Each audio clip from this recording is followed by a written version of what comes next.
India speciality గురించి చెప్పుకుందాం మనం. అదేంటంటే టోక్మాక్. టోక్మాక్ యొక్క పూర్తి పేరు టోరో మ్యాగ్నెటిక్ ఛాంబర్ అని అర్థం.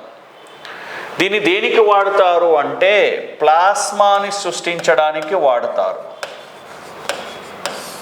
ఇండియన్ టోక్మాక్ ఎక్కడుంది అంటే ఇన్స్టిట్యూట్ ఆఫ్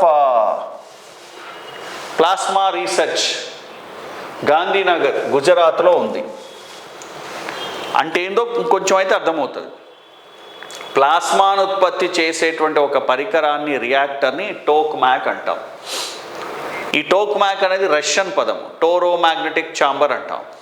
దీన్ని ఎక్కడుంది ఇలాంటి మన ఒక రియాక్టర్ అంటే ఇన్స్టిట్యూట్ ఆఫ్ ప్లాస్మా రీసెర్చ్, ఎక్కడ? గాంధీనగర్, గుజరాత్లో ఉంది institute of plasma research.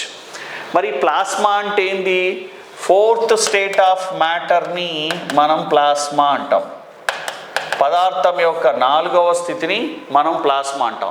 Plasma అనగానే బ్లడ్లో ఉన్న ప్లాస్మా అనిపిస్తాం, అది కాదండి. బ్లడ్లో ఉన్న ప్లాస్మా వేరు, ఇది వేరు. పదార్థము మన చుట్టుపక్కల 3 దశల్లో ఉంటుంది: ఘన, ద్రవ, వాయు, సాలిడ్, లిక్విడ్, గ్యాస్.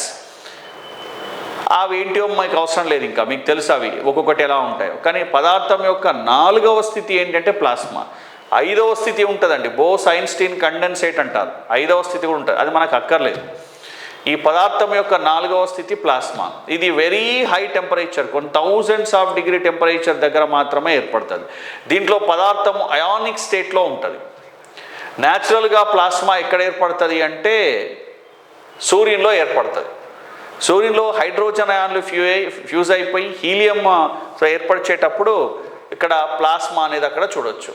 ప్రకృతిలో ప్లాస్మా సూర్యులో కనబడుతుంది. మరి మన చుట్టుపక్కల ఆర్టిఫిషియల్గా ప్లాస్మాని ఎక్కడ సృష్టించవచ్చు అంటే ఒక చిన్న రియాక్టర్లో సృష్టించవచ్చు.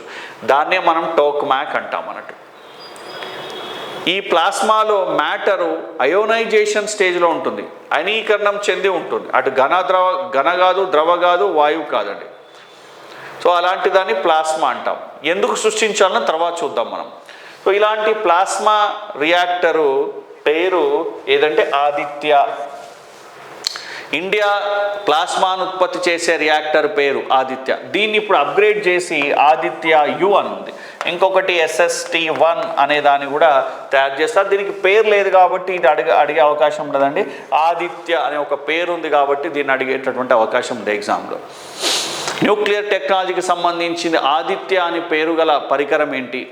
ప్లాస్మాను ఉత్పత్తి చేసే పరికరాన్ని ఏమంటారు? ఇండియా ప్లాస్మా రియాక్టర్ ఎక్కడుంది? ఇండియన్ ప్లాస్మా రియాక్టర్కు పెట్టిన పేరేంటి? ఇట్లా అడిగేటటువంటి అవకాశం.